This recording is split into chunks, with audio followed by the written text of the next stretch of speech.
tal, familia? Qué bueno que una vez más ustedes y nosotros nos encontramos en este subprograma Perspectiva, como toda la semana, trayendo temas que nos nutran, que nos eduquen, que nos formen, que nos permitan conocer cosas que necesitamos para nuestro diario vivir. Hoy, como de costumbre, traemos un invitado. Algunas veces ya ha estado con nosotros, el doctor José Colón. Él es terapeuta, es consejero, con una especialidad, un doctorado en esta materia precisamente a nivel de jóvenes y adolescentes. Y hablamos de la sexualidad y de todos esos pormenores que realmente se han ido desviando. Yo quiero compartir con ustedes algo que descubrí en medio de nuestra investigación a la hora de montar este programa. Porque sin duda tenemos que entender lo que sucede cuando hay una violación. ¿Qué heridas tan terribles causa esto? José, Dios te bendiga, ¿qué tal? ¿Cómo estás? Dios te bendiga, Aquiles. Muy bien, bien contento de estar aquí compartiendo en tu programa y con tu audiencia, así que esperamos que el mensaje que hoy vamos a compartir sea un mensaje de sanidad, de restauración y sobre todo de perdón, y que podamos ayudar a las personas a poder sanar esas heridas que quedan atadas y ocultas al secreto. Sin duda. Quiero recordarles a todos ustedes que pueden contactarse con nosotros a través de nuestras redes sociales. Usted va a Facebook, Google Plus, puede ir a YouTube, puede en cualquiera de las redes sociales, solamente colocas Perspectiva CDM y sin duda nos va a conseguir allí. Y por favor, escríbanos. En la pantalla están saliendo los cintillos donde aparece cada una de nuestras direcciones. Tome nota durante toda la programación. Allí estamos pendientes para saber de usted, porque necesitamos saber de usted, eso nos nutre y nos bendice. Y decía José que conseguí algo que quiero compartir contigo y con nuestra audiencia. Son dos textos, dos versos que escribieron dos personas que sufrieron violación. La primera dice llamarse Alisa, o es por lo menos su seudónimo, y dice: tú vienes y vas, nada cambia para ti, tú solo te sentiste bien, pero en cuanto a mí, mi vida no es la misma. Yo no puedo confiar, no puedo pensar, ya no puedo ser la misma. Y la otra se llama Bethany, también escribí en las redes y decía: otra víctima de violación, tu toque me causó dolor, no puedo sentir amor, ya que esa noche me atemorizó para toda la vida, solamente por 10 minutos de placer. La violación es una palabra que casi regularmente se utiliza para referirse al acto sexual tomado por la fuerza. Pero en realidad la palabra es mucho más amplia, solamente que es cuando más se utiliza. Pero la palabra violación en su contexto gramatical implica el acto de tomar con violencia algo que puede ser físico, puede ser emocional, puede ser algo privado que se toma por violencia sin el permiso de la persona. Eso es un acto de violación. Así que pueden violar mi intimidad, pueden violar mis secretos, pueden violar cada una de esas condiciones. Cuando hablamos de esta infracción, de este detalle, estamos hablando de un mal. Yo considero, y no voy a establecerlo como premisa, quiero compartir contigo el criterio y que tú me des tu opinión, pero hablando de la isla de Puerto Rico y de la información que tengo a nivel internacional, puedo decir que esto es una pandemia. Sí. Sí, literalmente estamos hablando de que el detalle es que en muchos de los casos se mantiene en secreto. Y por eso es que lo que nosotros sabemos estadísticamente hablando es una ínfima parte de lo que en realidad está ocurriendo, porque todo lo que conlleva el sentido de vergüenza, el sentimiento de culpa, la persona que fue víctima de violación pues siente que en parte fue responsable de lo que ocurrió y por eso entonces guarda silencio. En la mayoría de las ocasiones sucede dentro del círculo familiar del hogar. Y eso pues le añade más vergüenza al asunto, y sin mencionar cuando ocurre a nivel espiritual eclesiástico.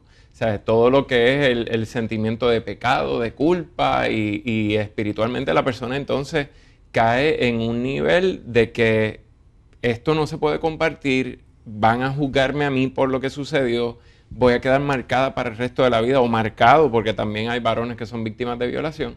Y de ahí es que entonces la información que tenemos es bien leve. Fíjate, hacía la aclaración al principio, porque muchas personas piensan que la violación solo es el acto coital a través del cual hay una cópula, una penetración.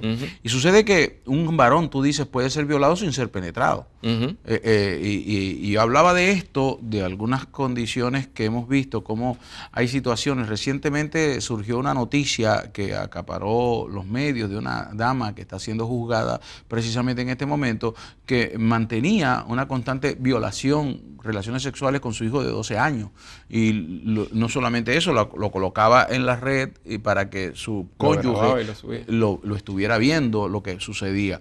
Ese es un acto de violación. Ahora, mi pregunta viene aquí. ¿Cuánto daño crees tú, desde tu perspectiva, que está causando ese tipo de quebrantamiento de la sexualidad, el mal uso, la deformación de la sexualidad en nuestra sociedad?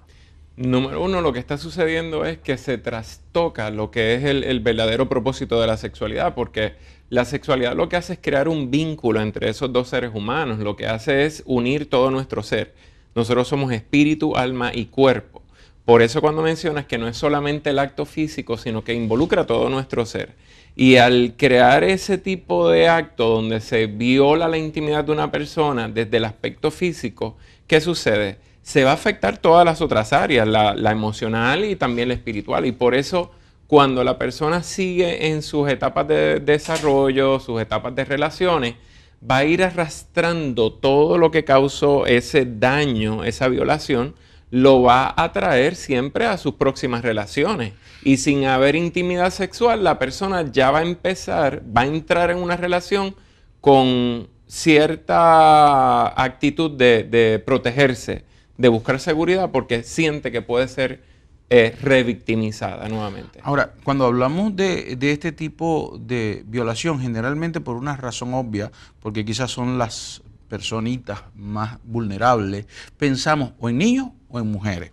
Pero como bien hemos dicho, también el varón puede ser víctima de violación. Pero el asunto está en que la violación no solamente se da en la niñez, puede ser en la adolescencia o puede ser incluso en la edad adulta, incluso manteniendo una relación que puede ser compartida en medio de un contexto conyugal, puede haber violación. Sí, sí. Y yendo al primer punto que traes de que los hombres pueden ser víctimas de violación, mira lo que sucede, es que como vivimos un contexto tan machista, hace poco alguien compartió conmigo un reportaje que subieron de las 10 mujeres que son agresoras sexuales y el titular del artículo era 10 mujeres agresoras sexuales con quien tú quisieras tener relaciones sexuales. Sí. Entonces te presentaban a estas mujeres que eran agresoras sexuales, pero eran mujeres que cultural y socialmente eran atractivas, eran mujeres bonitas. Entonces nadie asocia la violación con el rostro femenino. Pero el detalle es el siguiente, estamos hablando de que hasta en el contexto legal hay problemas con esa situación de penetración, porque yo he dado adiestramientos a nivel del departamento de tribunales, de la administración de tribunales aquí en Puerto Rico, sobre intervención con menores en casos de pornografía. Y la dinámica interesante es cuando menores adolescentes han abusado sexualmente de otros menores y todos los trabajadores sociales y las trabajadoras sociales que estuvieron allí, yo estuve en las 5 regiones de todo Puerto Rico. Interesantemente, en todas las regiones me hicieron el mismo comentario, que para efectos legales puede haber sido la joven de 18 años contra un menor de 15. Y ya eso para los efectos, cualquier acto sexual contra un menor de 16 años, la ley establece que eso se considera abuso sexual, ¿verdad? Aun porque no tiene la edad para consentir. Pero que la ley como está redactada, siempre el culpable va a ser el varón, aunque haya sido la fémina quien agredió sexualmente al varón, quien se aprovechó del varón por la edad, por el poder, ¿verdad? Por la relación que tenga, simplemente porque él es el varón y él es el que tiene el miembro del varón. Por lo tanto, seguimos con ese detalle de que el varón no puede ser víctima de violación porque no hubo penetración, Pero no. El problema es que legalmente, como está redactada la ley, pues entonces siempre el varón es que va a ser el culpable. Fíjate que es interesante esto porque dentro de lo que son las conductas, las parafilias y ese tipo de problemas que surgen dentro de la conducta sexual, nos encontramos, por ejemplo, la pedofilia. Pero también tenemos la efebofilia, que se habla muy poco de ella, ¿no? Sí. Y la gente dirá, bueno, ¿qué es eso de efebofilia? Bueno, es cuando yo no estoy con un niño, no me excita un niño de 7 o de 6 o de 0 años, no sé, dependiendo de los meses que tenga, hasta los 7 años, sino que a partir de los 11 en adelante, de los 12 en adelante, hasta los 16, son los que me excitan.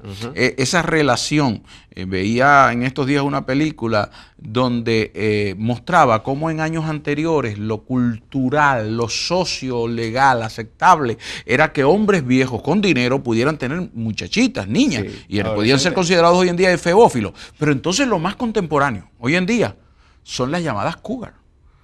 Las damas... Que es la mujer adulta contra un varón de menos edad. Y yo no sé si dentro de esas 10 que tú mencionabas hay algunas de ellas, ¿no? Pues fíjate, ¿no? Todas eran jóvenes, eran jóvenes. Es interesante ese detalle y lo otro es que hay un caso similar al que mencionaste ahorita de la madre que se estaba grabando con el hijo de 12 años y es el caso de esta maestra con un estudiante de 15. Entonces, ¿qué sucede? En este caso en particular, lo que sucede es que el varón está entendiendo, no se considera que está siendo víctima de violación, sino que para él es un logro, es una proeza, porque haber sido él escogido por su maestra para tener el acto sexual, lo que hace es validar su masculinidad y el varón entonces no lo entiende como que fue un acto de violación. Otro caso similar... Pero perdóname, déjame tenerte allí. Pero significa entonces que aunque él no lo entienda como un acto de violación, él está siendo violado. Claro, claro. Y eso le va a afectar. Totalmente, totalmente, porque le va a afectar su concepto de masculinidad y va a afectar el concepto de cómo él va a ver a la mujer también, ¿sabes? Y ahí es donde entonces ese varón puede desarrollar este tipo de dinámica donde desde ahí en adelante él empieza a asociar esa experiencia que él vivió con esa mujer adulta y que después sigue el resto de su vida que todas sus relaciones sean con mujeres adultas, ¿sabes? Porque es su primera experiencia, esa primera experiencia va a marcar el resto de las experiencias que él tenga. Fíjate que estoy entendiendo algo que no comprendía ahora pensando en esto, ¿no? Porque hay muchos hombres que dicen, no, es que a mí siempre me han gustado y no existe un siempre. La sexualidad es algo que se adquiere, un conocimiento aprendido. Claro, totalmente.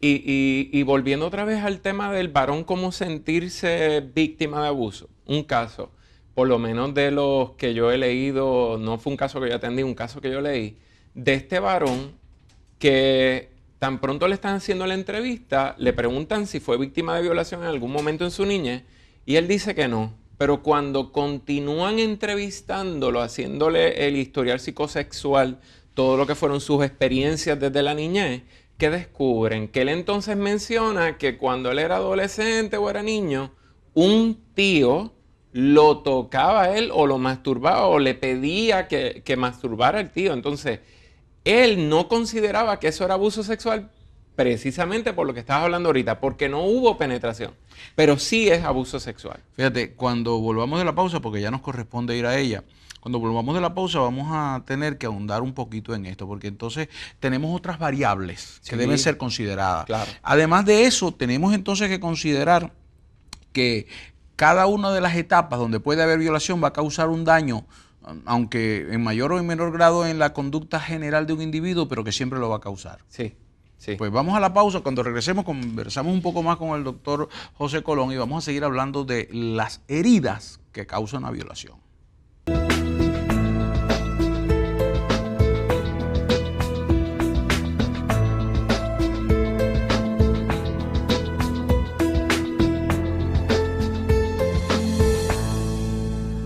De vuelta aquí en su programa Perspectiva, con el doctor José Colón estamos analizando ese tema de las heridas de una violación.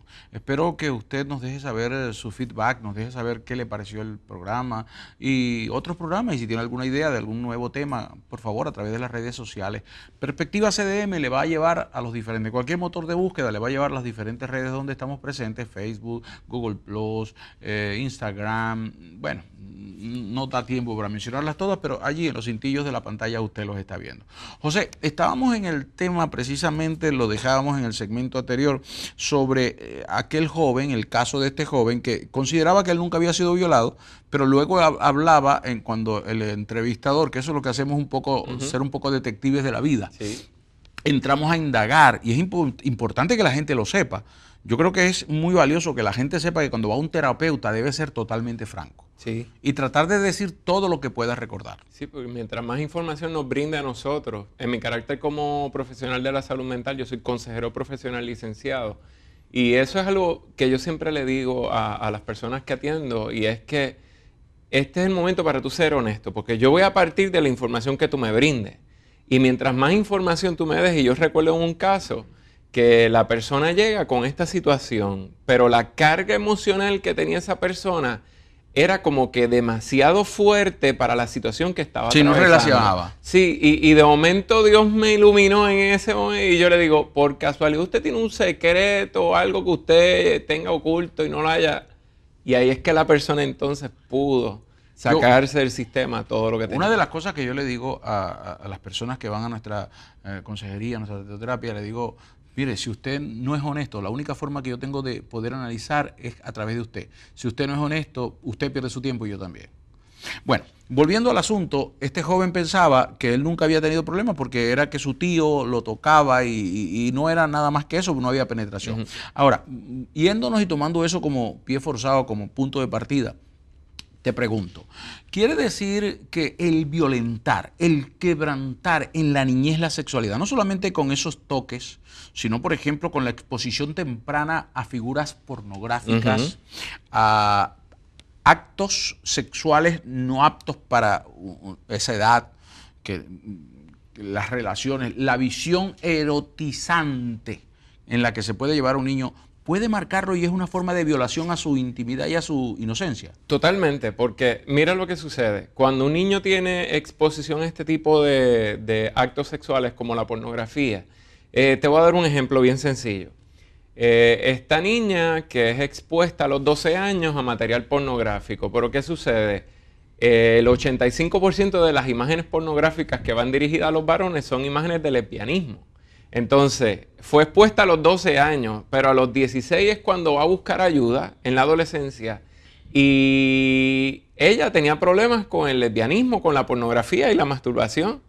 Y cuando uno empieza a estudiar y analizar todo el historial de esta joven, cuando tú descubres que a los 12 años fue expuesta al material pornográfico, vio personas teniendo intimidad sexual, eran dos mujeres, así que a los 12 años que ella interpreta que la forma correcta de expresar su sexualidad es con otra mujer. Y para colmo, la niña con quien lo vio, que era una niña menor que ella, tenía 11 años, esta niña comenzó a imitar los actos que estaba viendo en la película con ella. Así que ahí se trastoca todo lo que es la sexualidad con ese menor. Sé que tenemos ahora mismo una cantidad de personas que quizás están diciendo que no están de acuerdo con nosotros, que porque se les ha tratado de forzar a creer que el lesbianismo y la homosexualidad es algo innato, es algo incluso, algunos se atreven a decir que hasta genético. Pero hay un ejemplo que yo quiero darte y es muy sencillo, ¿no? Yo trato de ser muy sencillo para las personas con las que trabajo porque a veces los tecnicismos se les complican. Y yo le digo esto, ¿no? Digo que una persona que puede desarrollar el gusto a lo que llamamos comida chatarra, los hamburgues, los hot dogs, y entonces vemos a un niño que a sus 12 años, a la hora de almuerzo, tiene hambre, él no piensa en una ensalada con brócoli, no piensa en vegetales crudos, que es lo que dice la buena nutrición que debe comer. Él piensa en un hot dog o en un hamburger, porque eso fue lo que probó. Uso este ejemplo para decir que sucede con un niño que cuando una vez que es expuesto, eso queda sembrado en su psiquis y posteriormente cuando su sexualidad comienza a despertarse de verdad, cuando sus hormonas empiezan a dar brincos por todo su ser, entonces se combinan las dos cosas, necesidad e ignorancia. ¿Qué opinas de ese ejemplo? ¿Qué le dirías a nuestra audiencia? Pues lo que yo tengo que decir es lo siguiente, es que ahí es donde fallamos nosotros en educar. Porque si no educamos a nuestros niños desde temprana edad, nosotros lo que estamos es exponiendo a nuestros niños a ser un número más en las estadísticas de abuso sexual. Por eso siempre yo enfatizo a los padres en que son las 3 recomendaciones mías. Educar, educar y educar. Porque las estadísticas actuales están que 1 de cada 3 féminas y 1 de cada 7 varones va a ser víctima de abuso sexual antes de haber cumplido los 18 años.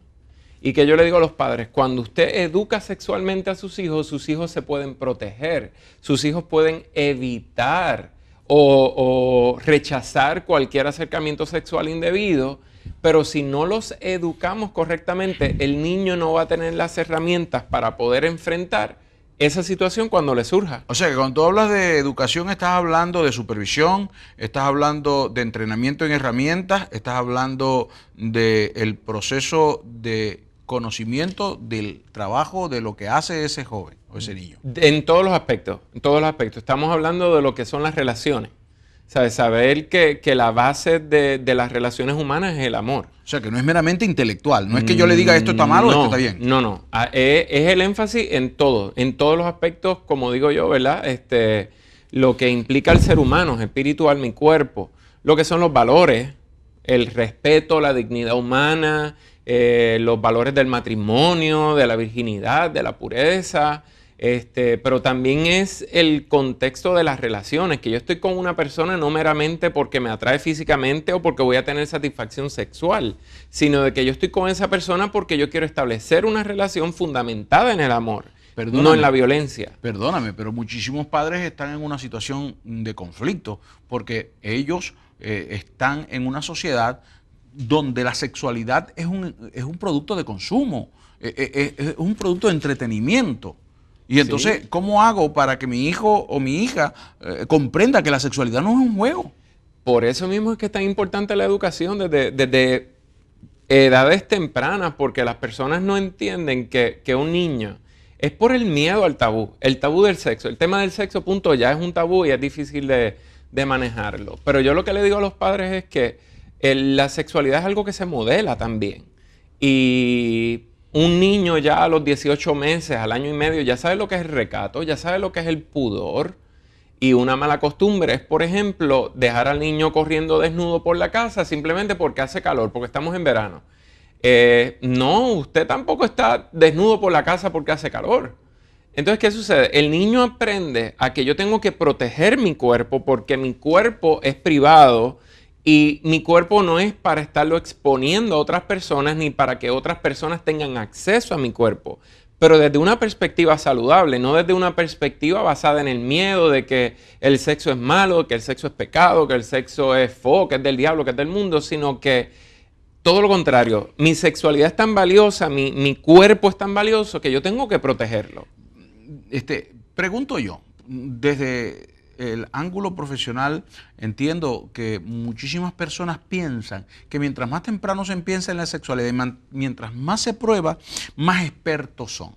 Lo que he podido comprobar es que mientras más práctica hay más temprano, más errores se van cometiendo en el futuro. ¿Cómo puede afectar a una persona en su edad adulta como cónyuge, ya que tiene que convivir con una misma persona por un tiempo largo? ¿Cómo puede afectar su sexualidad a esta persona el haber vivido ese tipo de vida?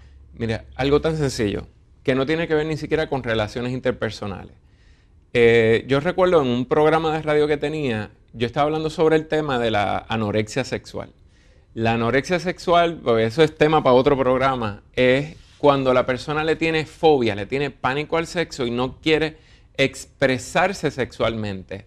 Y llamó una señora de 60 y pico de años y ella nos dice, es la primera vez que alguien me explica qué era lo que pasaba conmigo, porque a mis 64 años yo nunca me casé porque me enseñaron que el sexo era malo, que era pecado, que era del diablo, que era del mundo, y por eso yo me abstuve de casarme para no hacer algo malo en la sexualidad. Entonces ahí te das cuenta cómo esa persona fue afectada desde la niñez por un concepto equivocado de la sexualidad. Ahora vayamos a la siguiente etapa, son los adolescentes. tenemos una música sexualizante, tenemos imágenes sexualizantes, tenemos publicidad sexualizante y tenemos moda sexualizante. Nuestros jóvenes están siendo expuestos demasiado temprano a este tipo de cosas. Y cuando muchos de ellos piensan, y lo vemos en los casos todos los días, jóvenes que pensaron que iba a jugar y luego cuando son violados sexualmente, entonces no entienden por qué sucedió.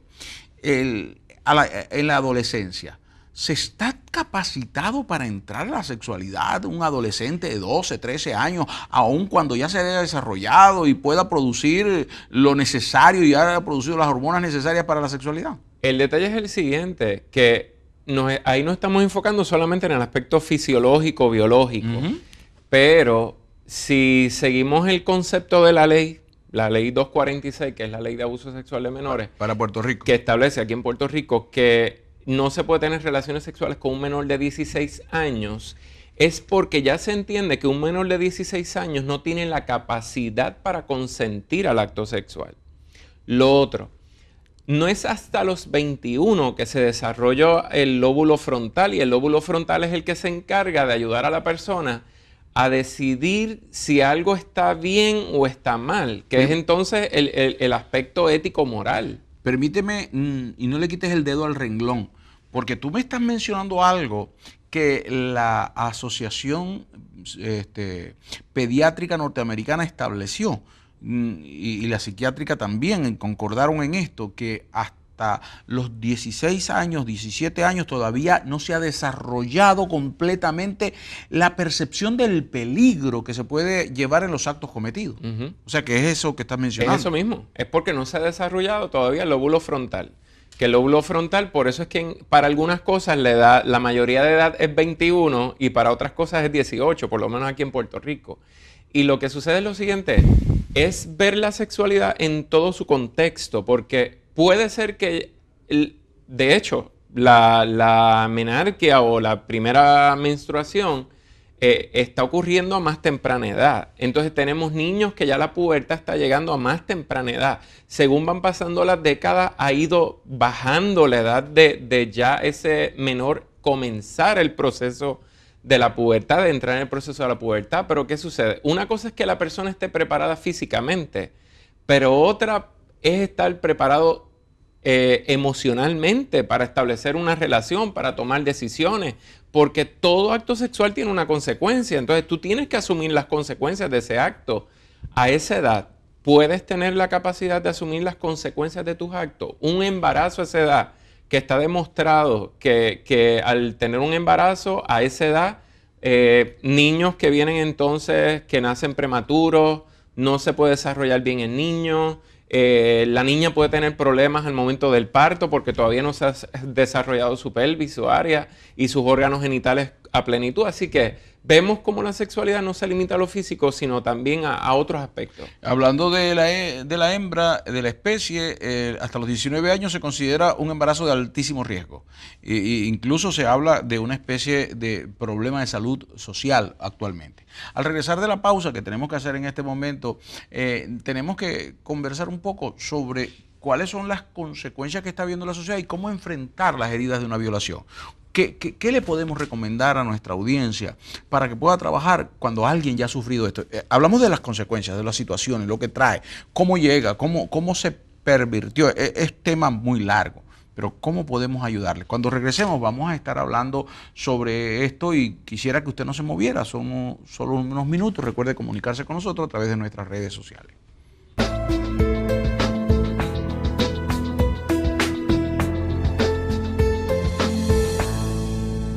Regresamos a Perspectiva. Le agradecemos su fidelidad, su sintonía, el que nos permita entrar a su hogar y compartir con usted y con su familia. Estos temas que nosotros tocamos, tratamos de desarrollarlos con la mayor simplicidad posible, a pesar de que a veces son complejos, con la intención de que usted pueda nutrirse, abrirle su apetito. El tiempo no nos permite ser totalmente extensos como ello lo requiere, pero le invitamos a que usted abra su apetito y siga la investigación sobre el tema porque es importante. Las heridas de una violación. Hablamos en la primera fase ¿qué es una violación? Porque no solamente es el acto de coital o de penetración, no, también hay otros aspectos de la violación. También hablamos un poco de las situaciones que se vienen dando y las consecuencias que eso trae en la edad, sea esta primera edad en la infancia, en la juventud o más adelante en la adultez. El doctor José Colón ha estado con nosotros en otras ocasiones y hoy pues no podía ser para menos que el programa haya sido todo una bendición. José, ¿qué podemos hacer? ¿Cómo podemos trabajar con estas situaciones? Porque es que las cifras son muy altas, ¿no? Los efectos de una violación cada día son terribles, pero hay algo que me gustó de una joven que entrevisté. Esta joven fue violada 5 veces en su vida. Tenía 5 años, 8 años, luego a los 12, luego a los 14, en 5 ocasiones distintas fue violada. Y ella me dijo, yo dejé de ser una víctima, yo me convertí en una sobreviviente. Hoy está felizmente casada, es una mujer saludable en muchos aspectos. ¿Qué razón tiene eso que ella dijo? Eso, yo te diría que tiene mucho que ver en el proceso de ella tratar de salvar su vida. ¿Por qué? Porque muchas veces la persona que vive estas experiencias de violación, lo que hace una experiencia de violación es ir bajando, quitándole valor, desvalorizando a la persona. Y ella llegó a un punto en que dijo, no, ahora yo voy a tener el valor de cambiar la situación que me rodea. Y eso es importante, que la persona que ha sido víctima de violación pueda asumir esa misma actitud. Porque, por ejemplo, algo que limita mucho a las víctimas de violación es que en ocasiones se sienten que fueron culpables, que lo causaron, que fueron ellas quienes lo causaron. Entonces ella puede sentirse que si yo no me hubiera puesto tal ropa, si yo no hubiera ido a tal sitio, si yo no lo hubiera mirado de tal forma. Y la realidad es que usted no fue culpable. Usted tiene que entender que usted fue víctima en ese momento. Otra situación es que se da mucho en víctimas de violación o de abuso sexual, que la persona puede ser que durante el acto de violación haya experimentado placer. Se puede dar esa situación. Y eso va a ser muy fuerte. Porque el cuerpo va a responder. Claro. Simplemente el cuerpo va a responder a las caricias sexuales y va a brindar. El cuerpo no va a identificar de dónde proviene esa caricia sexual. Y por eso el cuerpo reacciona a la caricia y puede derivar placer, puede surgir placer. De allí, y la persona entonces ahí puede sentirse que es cómplice del violador, de su agresor, sí, o del agresor, porque sintió placer. De allí entonces tengamos casos de que algunos de los violados pueden convertirse en unos promiscuos. Puede darse porque, sobre todo cuando ocurre a temprana edad, el niño despertó o el agresor despertó en ese menor unos deseos sexuales que no se supone que despertaran a esa edad.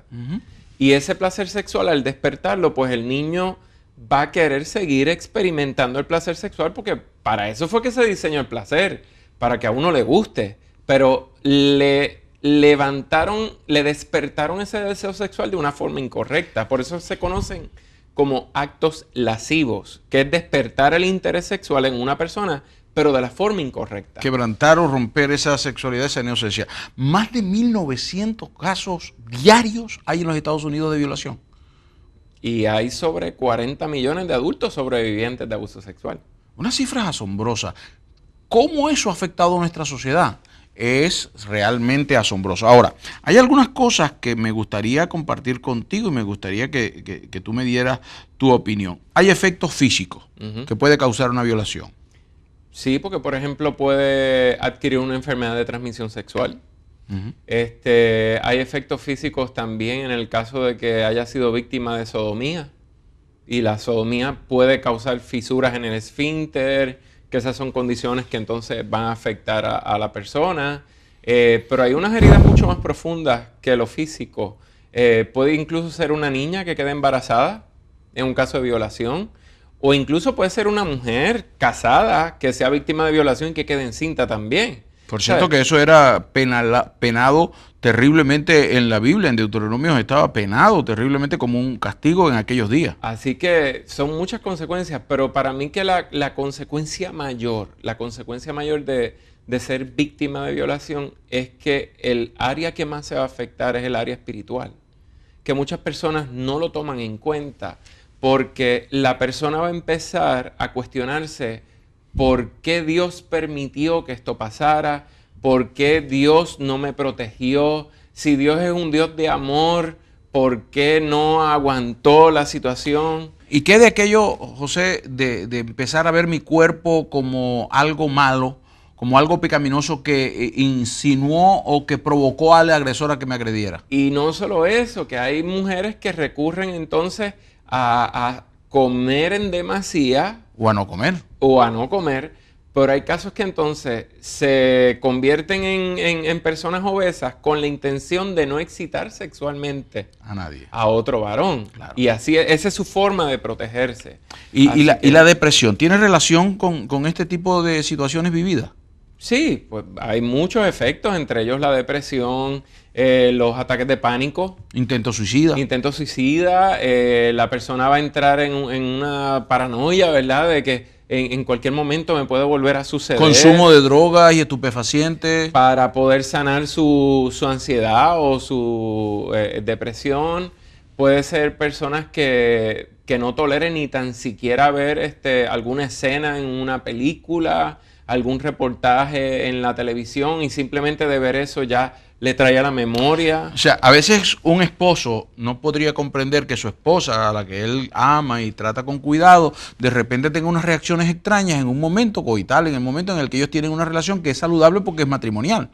Pero entonces de pronto ella tiene unas reacciones, o él mismo tiene unas reacciones debido a esa experiencia y ni ellos lo saben. Sí, y es por eso mismo. Te voy a mencionar varios casitos. Este varón que llega a la oficina a buscar ayuda porque no tiene satisfacción sexual en el acto con su esposa. Y cuando empezamos a hacer la intervención descubrimos que fue víctima de abuso sexual desde los 9 hasta los 19 de parte de un primo. Entonces, tanto el primo lo sodomizaba como él sodomizaba al primo. Y como fue algo que él nunca trabajó en su vida, nunca buscó ayuda, eso le creó a él la duda de su identidad sexual. Entonces, cuando estaba con su esposa, él se quedaba con la duda: ¿seré homosexual? ¿Seré homosexual? ¿Seré homosexual? Que son todos los mitos que rodean esto. Tienes otro caso de esta mujer que no, cuando el esposo va a acariciarle los senos, por ejemplo, ella los repele, no quiere que él le toque los senos, él no entiende por qué, y cuando entra en un proceso de terapia descubren que cuando ella era pequeña, su abuelo abusaba sexualmente de ella y la forma en que abusaba era tocándole los senos. Así que la persona va a empezar a asociar. Tengo otro caso también de esta persona que pensaba que ya había sanado su experiencia de abuso sexual de parte de un padrastro. Y ella entendía que ya lo había perdonado, que ya había buscado ayuda, hasta que un día, mientras ella está en la intimidad con su esposo, el esposo suda un poco más de la cuenta. Y simplemente por el olor al sudor, eso fue suficiente para traerle a ella toda la memoria, la experiencia de abuso sexual, porque su padrastro padecía de una condición que sudaba en exceso. Fíjate, acabas de traer un tema muy interesante que la gente no comprende. No comprende que nuestra memoria es mucho más eficaz que cualquier video que podamos grabar, que no solamente contiene sonido y visión, sino que contiene las sensaciones, los aromas, lo que sentimos, puede compilar y guardar el ambiente que rodeaba en ese instante, el clima que había. La luz, y entonces agarramos esa información. Tenemos la capacidad en nuestra psiquis de meterlo en un cuarto, cerrar la puerta, quitarle el pomo de la puerta y pintarla del mismo color de la pared, eso es para hablarlo metafóricamente, y quedar como si no hubiera nada allí, pero está guardado todavía. Sí. Y de repente una clave, yo llamo a eso el disco duro esclavo, ¿no? el yo inconsciente que está allí, y ahí entonces salir esa información solo con uno de esos elementos, en este caso fue el sudor, el olor que causó. Sí, sí, y es una experiencia traumática y como mencionabas al principio de la definición de violación, yo tengo un amigo que, por ejemplo, él fue víctima de un asalto Y la experiencia de él es que cuando vamos a comer a algún sitio, él nunca puede sentarse de espaldas a la puerta del local. Que es una violación también. Sí, por eso se constituye también una violación, claro, ¿verdad? En ese término de su ser. ¿Qué hago cuando sé que algo me está sucediendo que no es normal?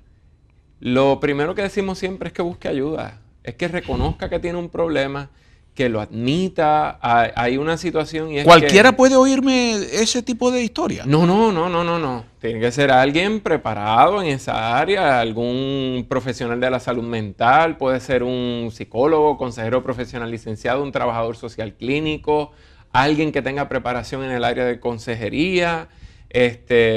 Porque, por ejemplo, yo lo que digo es, yo tengo un refrán en mi ministerio que dice, tus cadenas serán tan fuertes como lo sea tu secreto.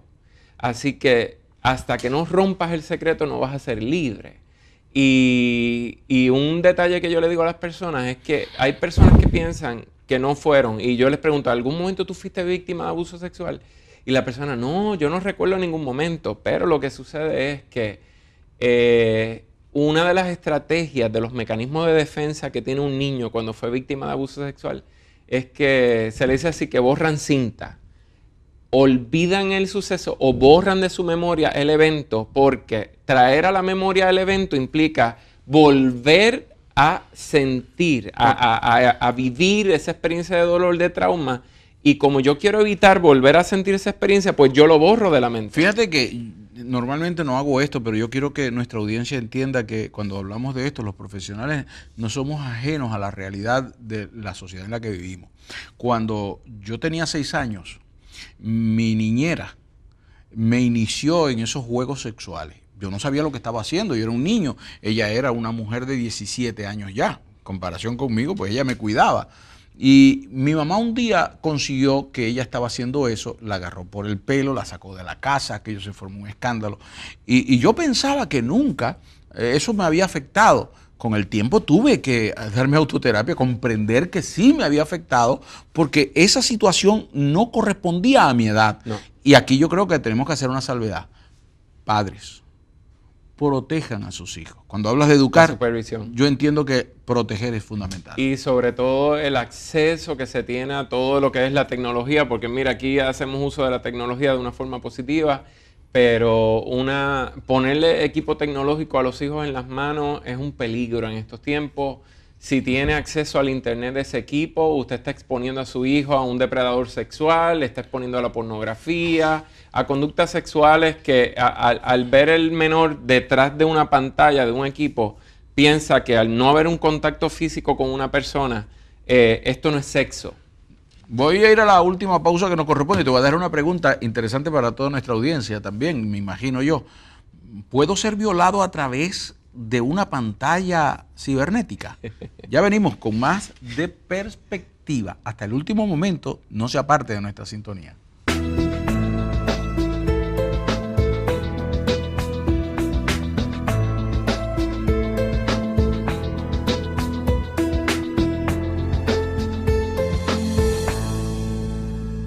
Regresamos con Perspectiva al último segmento. Le agradecemos su fidelidad, su sintonía, que usted esté con nosotros y nos permita a nosotros estar con usted.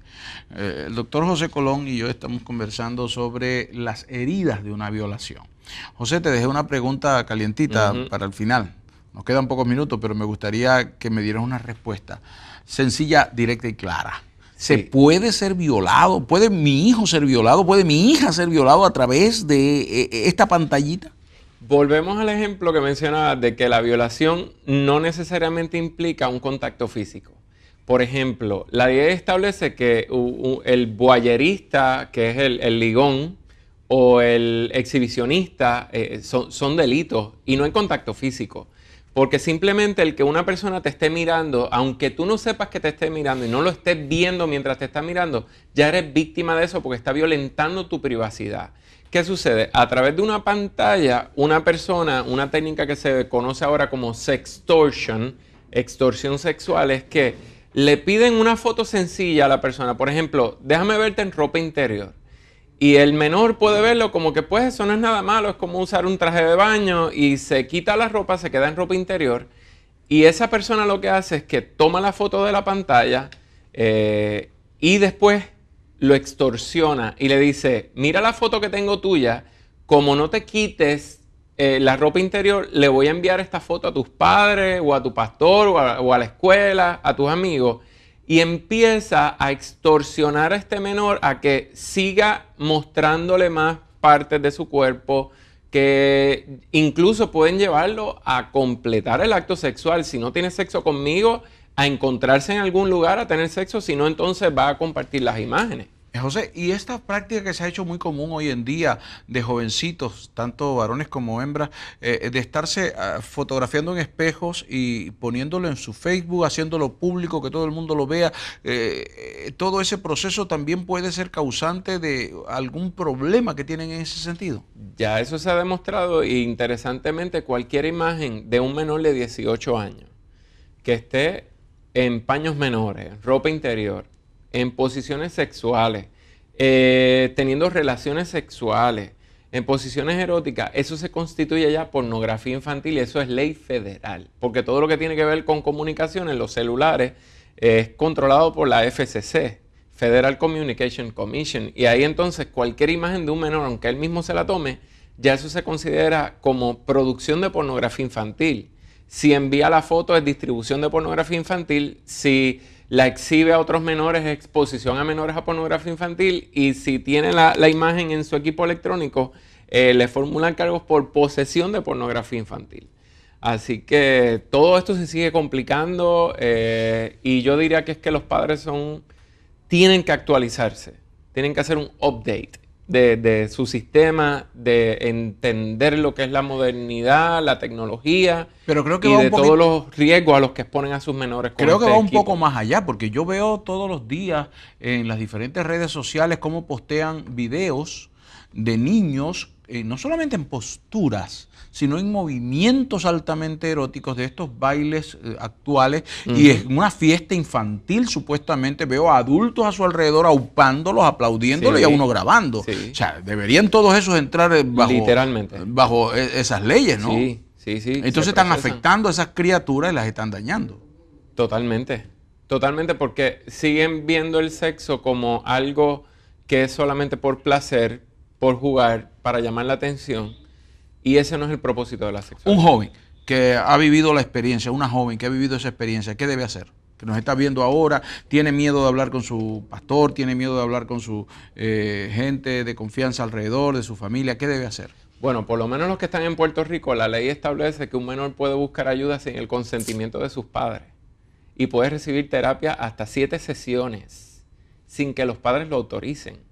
El detalle está como un menor llega entonces a una oficina de un psicólogo, de un consejero, pero en la escuela están los trabajadores sociales, en la escuela están los consejeros escolares, los orientadores. Esas son las personas donde tienen que ir, que puedan compartir esa información con un profesional que le pueda ayudar en ese proceso. Un padre ve a un hijo y nota que hay unos cambios. ¿Qué cambios deberían llamarle la atención que tienen que ver con alguna situación de esta índole? Número uno, si el niño se aparta, se aísla de todas las actividades que usualmente hacía. Si siempre salía todas las tardes a jugar o a compartir con amistades y ya no lo hace porque prefiere quedarse en la casa, es una señal de alerta.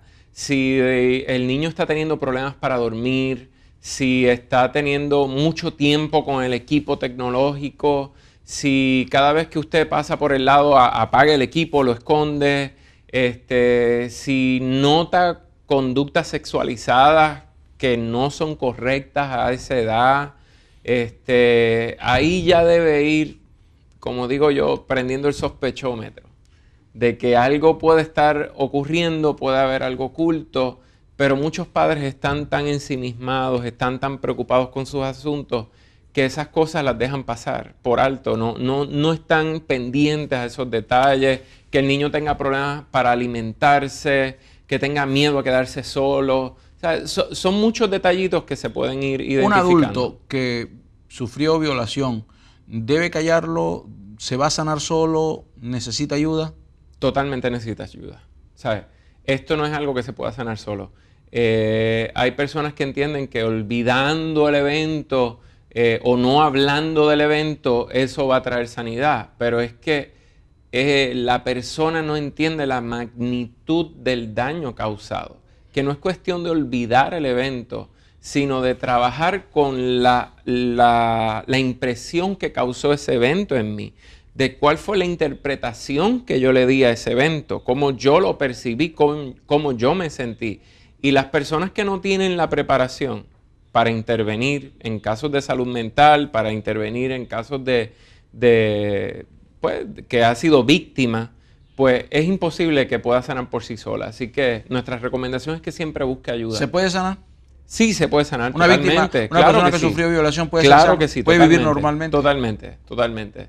Si entra en un proceso de ayuda, que sea holístico, integral, que integre todos los aspectos psicológicos, físicos y espirituales, la persona sí puede sanar. ¿El doctor José Colón lo encontramos dónde? Me pueden conseguir en el 787-473-4851, 473-4851, o visite nuestra página web, es más fácil así, espiritualmaysexo.org, espiritualmaysexo.org, y de ahí tiene todas las redes sociales también. Muchas gracias, José. Un placer una vez más tenerte en este programa. Muchas gracias a ustedes que nos han permitido una vez más compartir este programa que tanto amamos y que queremos usarlo para beneficio de su vida. Ha sido un placer, en perspectiva, compartir este día con ustedes, y le invito para que nos escriba a través de las redes sociales, se haga contacto con nosotros, déjenos saber, porque ustedes alimentan nuestra vida. Que el Señor les bendiga.